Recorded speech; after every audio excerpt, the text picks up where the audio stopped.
prezado vereador Alex, da Academia, autor dessa lei magnífica do Dia da Mobilidade, meu amigo Rogério, e parabéns a Osasco, a primeira cidade brasileira a criar seu Dia da Mobilidade. Eu estou um pouco tenso, apesar de ter sido professor por 25 anos em 2 universidades, apesar de dar palestras pelo Brasil afora e fora do Brasil, mas sempre meu público foi um público específico. Eu estou numa casa, a Casa do Povo, mas é uma casa de autoridades representativas, de vereadores, então me sinto um pouco tenso. Então vocês vão perdoar a falta de fluência. Bom, meu currículo, simplesmente, eu sou engenheiro, mas fui do metrô, hoje sou consultor independente do Consultoria por Aí e defendo, eu sou a primeira pessoa no Brasil a publicar um artigo a favor do VLT, foi em 1970 e poucos, na Folha de São Paulo. Eu defendo o VLT, não represento fornecedor, não tenho nenhum interesse pessoal e defendo porque acredito nos trilhos. E, entre os trilhos, acredito no metrô, acredito no trem metropolitano e acredito no VLT, que é um meio mais leve, mas que coletivo, tão coletivo e tão de massa quanto os outros. Bom, eu vou simplesmente fazer um pequeno resumo. Quais são os desafios urbanos das cidades hoje?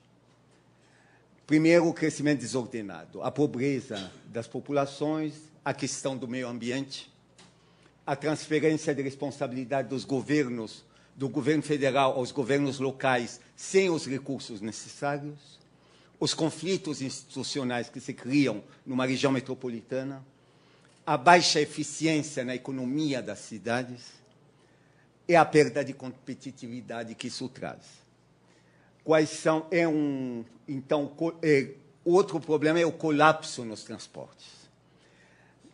Há uma priorização evidente ao transporte individual, desde o tempo de Juscelino, que, em nome da indústria automobilística, se cria mais carros, mas não há espaço para esses carros circularem. Um crescimento do tráfego nas grandes artérias, então também está havendo um crescimento explosivo das motos, um transporte urbano clandestino, que na cidade de São Paulo já diminuiu muito, acho que até desapareceu, mas em muitas cidades brasileiras ainda existe, e a violência que permeia o transporte. Então, os desafios a vencer, em primeiro lugar, a inclusão social. Eu acho que o bilhete único foi uma das maiores revoluções mundiais de inclusão social no transporte, graças a ter um bilhete que dava acesso às populações mais pobres e das periferias a chegarem no centro da cidade. Outro desafio é a redução da poluição atmosférica. Há hoje uma consciência ecológica forte. A alta demanda por deslocamentos de longa distância. Ninguém mora perto de onde trabalha, pouca gente mora perto de onde trabalha. Há uma prioridade para transporte público com qualidade, eficiência e segurança, como falou meu amigo Rogério. Há uma necessidade de acessibilidade universal, o pedestre, como falou Rogério, as bicicletas, pessoas com mobilidade reduzida. E, infelizmente, está havendo uma dependência dos meios de transporte motorizados. Então, há uma prioridade a ser dada ao transporte público com desenvolvimento sustentável. Precisa haver restrições ao transporte individual. Uma prioridade aos transportes não motorizados para reduzir a poluição. E há uma necessidade de reduzir o número de acidentes de tráfego. Tudo isso são desafios. Prioridade para um transporte limpo, de baixo consumo energético, com baixo nível de ruído. O ruído e também antiecológico. Há uma necessidade de integração entre os modos. Faltam recursos e os problemas de mobilidade são, na verdade, fonte de ineficiência para o Brasil.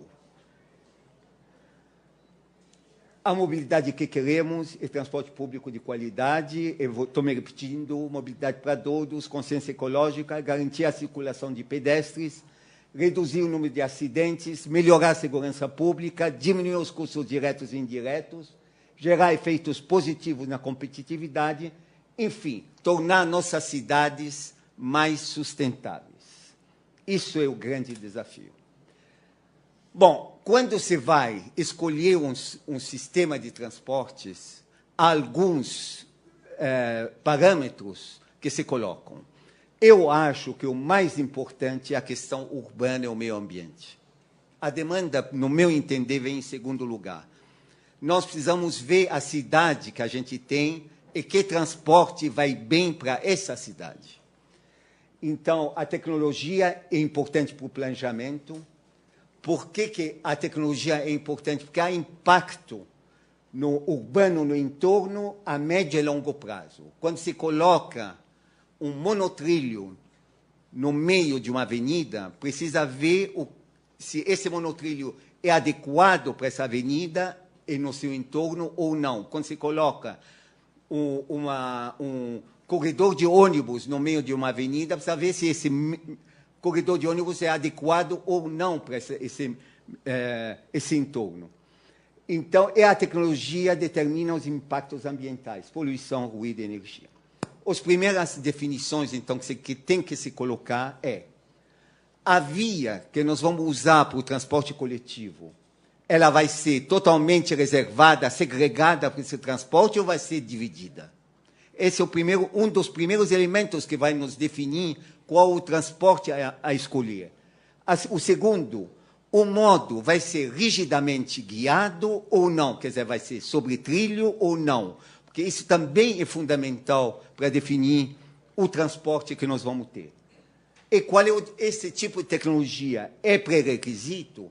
Nós estamos vendo algumas cidades do Brasil, infelizmente. Eu vou citar Manaus, espero que não tenha nenhum amazonense aqui.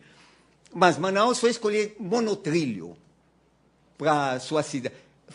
Esse monotrilho foi a melhor opção mesmo? Estudou-se ou foi imposto? Então, esse tipo de pergunta a gente se coloca quando vai escolher um transporte, para uma cidade. A questão da demanda é importante. Não se pode pôr um sistema que daqui a 2 meses sature. Então, precisa pensar a longo prazo. O ônibus, ele tem seu lugar, é o transporte mais importante no Brasil inteiro, nas cidades inteiras do Brasil, porque ele chega de porta a porta. O ônibus chega até a esquina onde, em qualquer bairro chega o ônibus. Mas o ônibus tem uma limitação, ele tem um sistema de ônibus transporta no máximo 8.000 passageiros por hora por sentido. Se é faixa reservada, pode transportar 10, 12. Se é um tal BRT, que é o tal Bus Rapid Transit, que é 2 faixas com ultrapassagem, aí pode transportar até 20.000. Só sistemas guiados, trilho, que podem ser sistema de alta capacidade. O VLT pode transportar até 30.000, dependendo da segregação da faixa, e mesmo chegar até 40.000 e se torna um metrô leve. O metrô transporta 80.000 passageiros por hora por sentido. Só para pensar, um VLT lotado transporta 600 pessoas. É o equivalente a 150 carros, as mesmas 600 pessoas, e corresponde a 10 ônibus. Quando a gente coloca um VLT, é como se a gente tivesse tirado 10 ônibus. Tem a questão tecnológica, é importante. É importante que a tecnologia seja conhecida, que a manutenção seja fácil, que seja uma tecnologia não monopólio. O monotrilho da linha 17, nós temos 2 monotrilhos em implantação. Magnífico, enfim, um não substitui o outro. Se um não funciona, o carro o veículo de um não vai no outro, porque são tecnologias fechadas. Cada fornecedor é dono dessa tecnologia e não é intercambiável. No trilho, não. Hoje Alstom, amanhã é CAF, depois amanhã é Bombardier, um pode trocar um veículo com o outro, não há problema nenhum. Agora, não é suficiente selecionar a tecnologia. Precisa saber implantá-la bem. Foi elogiado pelo Rogério o metrô de São Paulo, realmente. Ele não só foi um sucesso porque ele escolheu a tecnologia certa. Foi um sucesso porque essa tecnologia foi bem implantada. Nós não tivemos essa mesma sorte no Rio de Janeiro. Em Salvador, eu não vou nem falar como o metrô está atrasado, nem em Fortaleza. A tecnologia tem que ser bem implantada para ser um sucesso. A questão econômico-financeira é evidentemente importante. O Rogério se referiu que custo de um sistema sobre trilho é mais caro, porque o custo... Em que consiste o custo de um sistema de transporte? Tem a parte de construção. Se tiver túnel, se tiver viaduto, se tiver, mesmo em superfície, tem obra. Tem o projeto de engenharia, as aquisições de terrenos que precisam ser desapropriados às vezes, a construção da via, que pode ser em superfície, túneis elevados, obra de arte, a via propriamente dita, a infraestrutura e a superestrutura da via, os trilhos, a base dos trilhos, não é uma coisa assim fácil. Não é difícil, mas quer dizer, custa.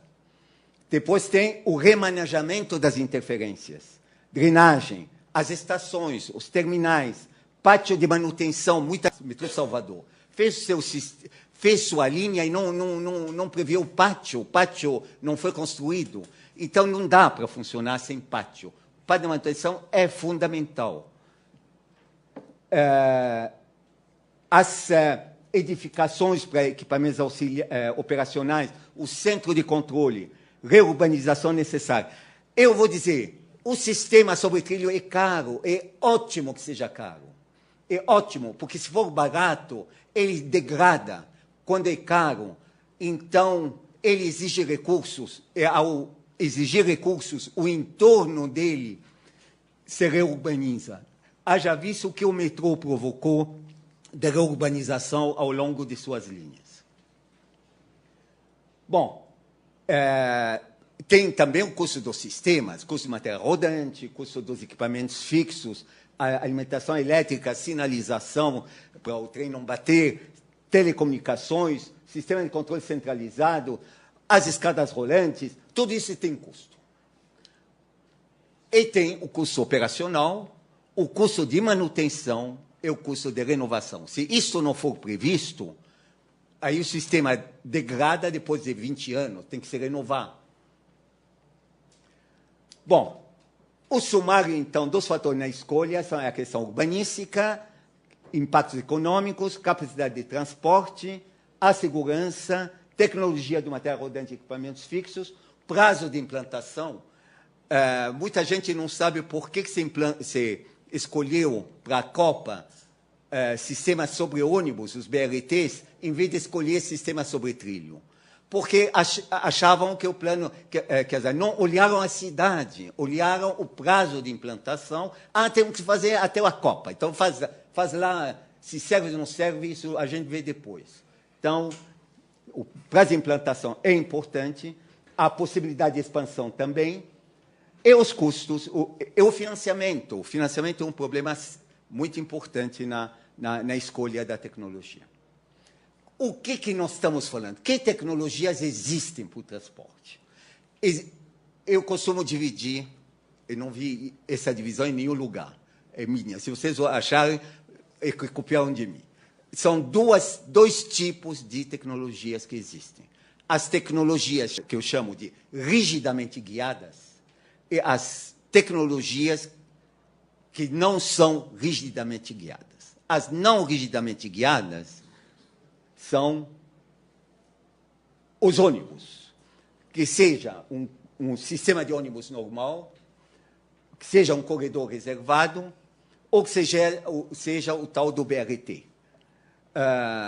O Jaime Lerner, um urbanista famoso, mas já, no meu entender, triste entender, ultrapassado, em 1970, São Paulo ia construir o metrô, ele veio em público, num seminário que eu estava presente, era 1976, alguma coisa assim. Pichou o metrô, falou que São Paulo não precisa de metrô, sistema de ônibus é suficiente. Eu posso provar, olha, Curitiba, nós vamos fazer sistema de ônibus, não é... E começou a pichar o metrô. O pior é que ele jamais se arrependeu. Hoje ele dá consultoria também para o governo do Estado e diz que metrô dá para fazer BRT, sistema de ônibus, que isso é suficiente, que não precisa metrô. Eu quero dizer que os BRT são importantíssimos, os ônibus é importante, é o modo mais importante no Brasil, porque é o modo que circula em tudo quanto é lugar, mas ele é limitado, e quando a demanda é maior do que aquela que ele pode, tem que ser outro modo de transporte. Aí vai o VLT e o metrô. Então, o BRT, nós temos a tecnologia, ele transporta de 15 a 30 mil passageiros por hora por sentido. Esse 30 mil eu coloquei de graça, mas, na verdade, ele chega a 25. 30 mil porque o Dr. Jaime Lerner, no seu livro publicado, ele fala em 60 mil. 60 mil pegando 6 faixas de ônibus. Bom, mas um BRT normal, esses corredores estão sendo construídos no Rio de Janeiro, em São Paulo mesmo, na Belo Horizonte, ele transporta 25 mil. 30 mil, como muito obrigado. Porque não adianta você querer transportar em sistema de ônibus muita gente. O que você faz com as estações? Uma coisa é circular em 3, 4 faixas. Outra coisa é as estações, as paradas dos ônibus. Claro que custa mais barato, porque não tem toda a infraestrutura que necessita um sistema sobre trilho. Eu estou mostrando aqui a briga que houve no Metrobús lá do México. Foi no Chile, o BRT de Santiago do Chile, a presidenta foi derrubada, não ganhou a eleição por causa do sistema BRT de Santiago. Hoje ela está se recuperando nessa nova eleição, mas, enfim. Tem muito BRT no mundo, porque o BRT tem seu corredor bom. Quando o corredor é de 25 mil passageiros por hora por sentido, ótimo. Mas também tem que ser ônibus limpos. Bom, e agora vamos ver as tecnologias do rigidamente guiado. Rigidamente guiado tem desde aquele teleférico que começou em Medellín, uma obra-prima para levar o pessoal das favelas dos morros até o transporte público. Eles levavam 2 horas, hoje levam 8 minutos para chegar lá de cima com esse teleférico. Evidentemente, ele não é um transporte de massa como a gente fala, é um transporte, mas é guiado, é um teleférico. Eu orgulho desse teleférico, ele sendo usado nos esquis, quer dizer, lá no Mont Blanc, nos Alpes franceses, suíços, é usado para o pessoal marginalizado, os pobres dos morros de Medellín. Rio de Janeiro também implantou o mesmo sistema lá no Morro do Alemão. Bom, mas esse é um sistema guiado pequenino. Aí vem os veículos leves sobre trilhos. Eu quero dizer que o veículo leve sobre trilho é um sistema parecido com o metrô. Ele, se é a faixa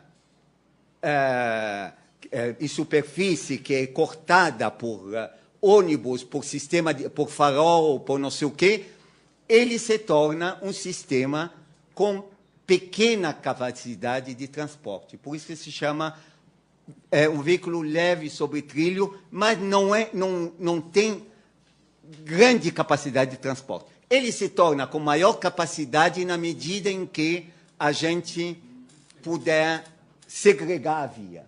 Se a via for totalmente segregada, aí ele se torna um metrô leve. Um metrô que transporta 40 mil passageiros por hora por sentido. Metade do que transporta o metrô pesado, como o nosso, mas que também custa metade. Então, para cada cidade precisa ver qual é a segregação da via que vai ser feita. E tem o metrô regional, o trem metropolitano, como nós temos a CPTM, e seria sistema de um metrô. Eu prefiro chamar de metrô regional do que chamar de trem de subúrbio, porque é um metrô também, quando tiver a qualidade que o Rogério chamou a atenção, que na CPTM ainda não está longe de ter essa qualidade. Bom, então, o que é um VLT? VLT ele tem diversos nomes. Na França chama tramway, nos Estados Unidos light rail, os espanhóis chamam de, a América Latina espanhola chama de tranvia, mas é um transporte elétrico sobre trilho que transporta de 15 a 35 mil, ou mesmo 40 mil passageiros por sentido. Você, puxa, mas que faixa mais maluca? Depende da segregação da via. Quanto mais a gente segregar a via, mais capacidade a gente dá para esse sistema. Vocês veem, isso que está lá em cima não é uma fotografia inventada. Isso é Paris. Paris, que é uma cidade urbanizada, com milhões de passageiros, de usuários. Está aqui Paris andando, o VLT andando em cima de grama. Embaixo, acho que Montpellier, enfim, tem diversos sistemas, no mundo inteiro estão se implantando VLT. A tecnologia custa, claro, mais caro do que o ônibus, mas também o ônibus, a cada 7 anos, tem que trocar o ônibus. Um veículo de VLT se troca a cada 40 anos, e olha lá, se fizer uma boa manutenção, chega a 60. Está aqui um sistema. Bom, quais são as qualidades? É uma adaptação perfeita ao meio urbano. É muito limpo, é muito... ele se casa bem com qualquer cidade. O projeto dele é sempre associado a uma renovação urbana. Este que é o grande chamado do VLT. A cidade de Baltimore era uma cidade com subúrbio e centro de cidade pior do que a Cracolândia. Eu conheci Baltimore antes de implantar um VLT. Aí veio o prefeito, falou, olha, como que nós vamos melhorar esse centro? Como não? Vamos inventar o VLT. Ah, mas não tem demanda. Não precisa de demanda. O VLT revolucionou Baltimore. Revolucionou. Então, o chamado a renovação urbana é muito importante na implantação de um sistema de VLT. É seguro, rápido, confortável, movimentos suaves, torna a cidade mais humana, mais habitável, compatível com áreas de pedestre. No centro de Grenoble é considerada uma das cidades de maior qualidade no mundo. No centro da cidade histórica, o bichinho anda lá no meio, depois, quando ele chega no centro da cidade, ele anda em subterrâneo. Então, é muito adaptável ao traçado da cidade.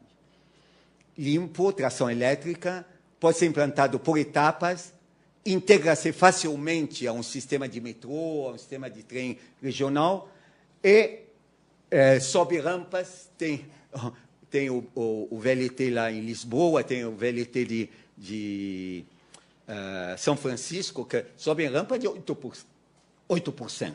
Bom, o jeitão, pus aqui um desenhinho de como o VLT, no meio, ainda deixa espaço para o carro, porque ele não ocupa tanto espaço quanto o ônibus, porque ele é rigidamente guiado. O ônibus precisa de espaço, porque depende do condutor, para não bater, para não sei o quê. O VLT não, ele é muito rígido na sua circulação. E estações, aí as estações, os arquitetos sabem fazer estações belíssimas. Aliás, a empresa Jamilani faz estações belíssimas, como em Curitiba fizeram, que não façam que nem o Transmilênio da Colômbia. Acabaram com a cidade no meu entender, de Bogotá. Bogotá é uma cidade belíssima, puseram uns caixotes no meio das avenidas, cortaram a cidade em dois. Isso também não é qualidade urbanística. Bom, tem VLT no mundo, eu não vou, mas assim, vocês têm toda essa cidade, no mundo inteiro tem o número de sistemas, até a terra natal minha, Egito, tem 4.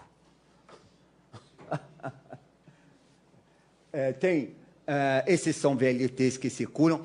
VLT é o sistema mais caro. Então, você não pode botar um sistema caro sem tomar conta do... Olha que beleza, vamos dizer... quem conhece a cidade de Genebra, o VLT anda na rua mais chique de Genebra, chama La Grande Rue, se não me engano. Bom, onde vão as madames fazer as compras, e o VLT anda no meio. Agora, inventaram um VLT sobre rodas pneumáticas. Agora, esse VLT sobre rodas pneumáticas, ele tem que ser rigidamente guiado, senão não é VLT. Aí não é um sistema ainda completamente, vamos dizer, estabelecido, testado. Porque esse VLT, tem uns que inventaram um tipo de trilho no meio, tem outros que inventaram negócio de guiagem óptica, guiagem magnética. Mas não estamos falando do VLT clássico. O VLT clássico todo mundo sabe fazer, que todo mundo teve bonde. No Brasil teve bonde. No glorioso tempo de Dom Pedro II, só se andava de bonde. Eu não sei por que o bonde... Até a era, que é gloriosa também, de Juscelino, se andava de bonde, tudo quanto é lugar. Então, bonde é um negócio fácil de fazer. Até o Brasil inventou um VLT regional fabricado no Cariri, um ótimo carro, mas ele é limitado, porque é a diesel, então não pode andar no meio da cidade. Além disso, não vence rampas. Foi um projeto especial que os cearenses fizeram, uma obra-prima para determinados projetos. Não serviria para São Paulo, para Osasco, serve para interligar duas cidades onde tem um ramal ferroviário que ficou lá com bitola métrica e que não tem a rampa. E aí nós chegamos no metrô leve. O que é o metrô leve? É um VLT com via totalmente segregada. Então, o metrô leve fica entre o metrô pesado, tipo o metrô de São Paulo, e entre aquele VLT que anda no meio das ruas, etc., compartilhando. Então, metrô leve, eu defendo muito o VLT segregado, porque ele se torna um metrô e pode transportar até 45 mil passageiros por hora por sentido. Evidentemente, você precisa ter uma via segregada, e nem sempre é fácil. Bom, tem algumas tecnologias, eu vou passar por cima, mas os franceses inventaram uma tecnologia chamada VAL, que é também sobre pneu, mas é tão complicada, tem rodas de lado, é que nem um monotrilho, super complicado. Não pensa que o monotrilho é fácil, não. Tem rodas para sustentar, tem rodas para guiar. Então, depois tem o metrô leve, que é o motor linear, que foi implantado na cidade no Canadá, o Skytrain de Vancouver, cidade de Vancouver. Muito bom, magnífico, mas, infelizmente, essa tecnologia ainda tem muita perda energética, por isso que ela não se espalhou para sistemas mais pesados. Tem o monotrilho, tem muito monotrilho usado no mundo, mas assim, no Disney World, em aeroportos. Agora, monotrilho de transporte realmente de massa, tem uma ou duas linhas em Tóquio, tem uma na Malásia que está dando problemas imensos, e tem a de São Paulo. A Bombardier está implantando o monotrilho de maior capacidade. Eu estou torcendo muito que dê certo. Dando certo, será bom para a Bombardier, será bom para São Paulo, será bom, aí esse monotrilho vai comprovar. Meu medo é que a capacidade dele é uma capacidade, estão falando em 8 mil passageiros por hora, por centímetro. Bom, ele sobre pneu. Então, sobre pneu, ele é limitado na sua capacidade. Isso eu estou falando como opinião pessoal. Mas, de qualquer jeito, anteontem falei com o diretor da Bombardier, eu estou torcendo para isso dar certo. Estou torcendo mesmo. Agora, se não der certo, não sei o que nós vamos fazer. Bom, tem alguns exemplos de monotrilho no mundo, e tem o metrô urbano, eu não preciso falar, o metrô urbano transporta 80 mil passageiros por hora por sentido numa linha. Eu vim para vir aqui, me pegaram na estação Vila Madalena, eu peguei o metrô, a linha 2, na estação Paulista. Acho que toda a cidade de Genebra, que eu citei, acho que estava naquela hora na estação Paulista. É um mundaral que só. E só o metrô consegue transportar. Então, monsieur Jaime Lerner, respeita o nosso metrô e não fala que com ônibus você transporta essa quantidade de gente que não dá. Você transporta bem até 30 mil passageiros por hora, por sentido. Eu falo isso porque eu falei isso na cara dele. Houve quase um pega-pega. Bom, o metrô São Paulo, eu não vou entrar. O metrô regional, que também transporta muito. O Air de Paris é 2 minutos, é 1 minuto e meio, que nem um metrô. Aqui, a ideia é chegar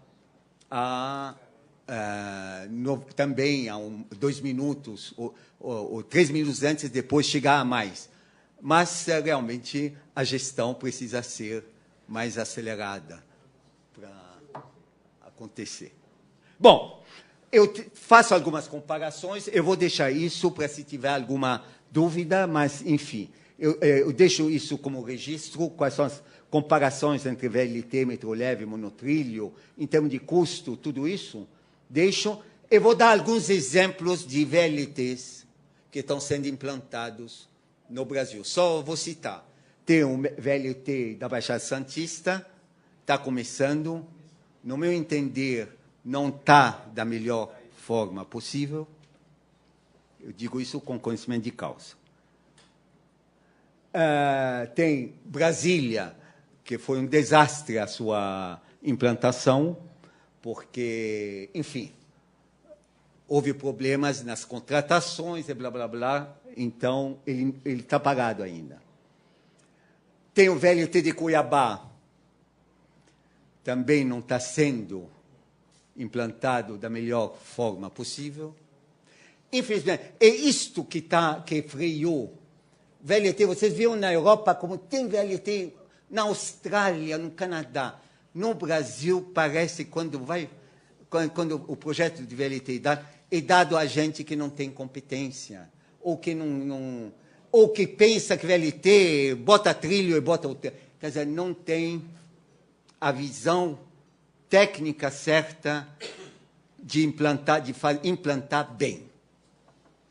Infelizmente. Tem um VLT que está sendo previsto para Belo Horizonte, tem um sistema VLT no Rio de Janeiro que está sendo também implantado. Eu torço muito para que esses projetos derem certo, porque o VLT é um sistema de transporte maravilhoso para os centros urbanos e para as cidades. Bom, conclusões. A escolha tecnológica é uma decisão importante de planejamento, depende do entorno, do contexto, da demanda, do tipo de usuário, do custo de investimento, do custo operacional. Cada modo tem seu lugar apropriado, que ninguém venha me dizer que eu sou contra esse ou contra aquele. Cada modo... Agora, não coloca o modo bom no lugar errado. Então, é isso que faz com que às vezes o sistema não funciona. Vocês não sabem que a linha 2 do metrô do Rio era um VLT. Um VLT no lugar errado, um transporte daquele que precisava ser metrô, colocar um VLT. Tiveram que tirar o VLT de lá e colocar o metrô. Quer dizer, então foi uma decisão de implantação de um sistema bom no lugar errado. Ponto. A questão do meio ambiente é fundamental, cada vez mais, poluição, consumo de energia, desenvolvimento sustentável. É importante também que se conheça a tecnologia, não se invente tecnologias como se quis inventar. Eu falo isso em público, eu não tenho nada a perder. Como se inventou um sistema que ia funcionar, o tal de fura-fila. No final, se gastou 500 milhões de dólares para colocar ônibus em cima. Entendeu? Porque esse sistema não estava comprovado. Tem que pegar sistemas comprovados. O sistema sobre trilho é um sistema que todo mundo conhece, pode botar até no interior da Amazônia, que funciona. Ponto. É importante que você conheça a tecnologia, que seja segura, comprovada e bem implantada. É preciso ter a perfeita integração entre os modos. Bilhete único. Ninguém quer saber, a pessoa quer sair da casa dela, se pega 3 conduções, tem que estar com o mesmo bilhete e chegar a seu destino. Não pode ter... Em São Paulo ainda nós temos sistemas não adaptáveis ao bilhete único, um absurdo. Então, é preciso saber, em primeiro lugar, o que a população quer. É a população representada por seus edis. Então, os vereadores têm que representar o povo e dizer o que a população quer. E não são os tecnocratas que têm que decidir. Tecnocrata tem que obedecer ao que a população quer. A escolha do modo é uma decisão política estratégica. Agora, qualquer sistema, seja VLT em Osasco, seja qualquer sistema implantado, tem que conquistar a população. Não adianta a população ser contra o sistema, porque ele não vai dar certo. Bom, eu acho que já falei de tudo, e só vou dizer, VLT para a cidade de Osasco já está na hora. Já está na hora de ter Osasco ter seu VLT. Eu finalizo com uma frase do Klaus Töpfer: e nas cidades que a guerra por uma sociedade sustentável se ganha ou se perde. Muito obrigado.